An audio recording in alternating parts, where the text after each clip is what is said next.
Hey James, so reading your posts, there's a lot of thoughts that came to mind. So primarily, I jumped straight to the intervention section, and you're talking about how the pediatrics there's sometimes, and also in geriatric care, there's just sometimes not a lot of counselors there. So um, certain interventions are more effective than other interventions. So like with children role play therapy being very effective for them. In that same vein of addressing issues or counselors being prepared to go into dealing with different type of populations, one concept that comes up quite frequently when we're talking about disasters is the whole idea of vicarious trauma, right? So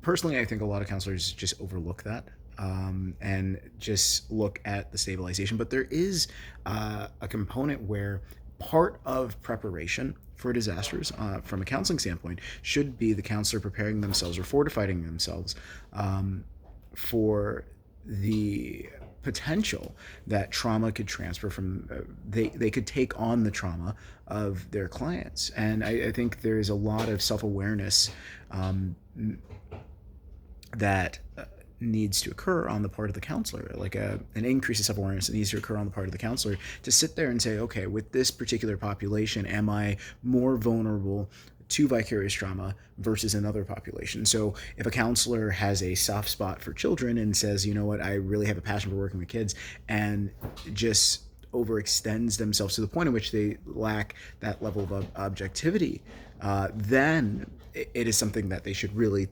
take into account and say, like, hey, look, vicarious trauma could be very serious here, and I need to focus on my own resilience, and I need to focus on building that level of immunity so that I am able to remain objective, so that I don't take on the trauma of the kids that I work with, because it could be heartbreaking. Like, we're human, we're not robots by any means. So it's one of those things where, as we're hearing the life experiences of people, we tend to live that with them, right? And to try to empathize with them, and we run the risk of trauma. So, question: what are some things that you do to safeguard against vicarious trauma, and what are some things that have been effective that you've seen from other counselors that help with the different populations? Like, so for myself, I currently work with the geriatric population, and it's a lot of near death. I work at a residential care facility, so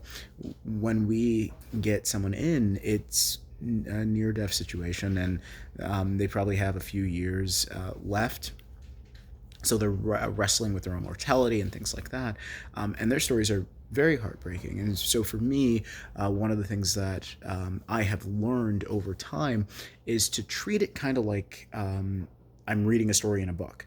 And once the individual is done with their story, then I close that book, and I'm able to move on. Because truly, that objective piece is something that I hold as being incredibly important, especially when we're looking at disasters, right? So if a disaster occurs for a geriatric population, then me as the counselor, I have to be mentally ready as well as spiritually and physically ready in order to deal with the things that would arise within that particular population.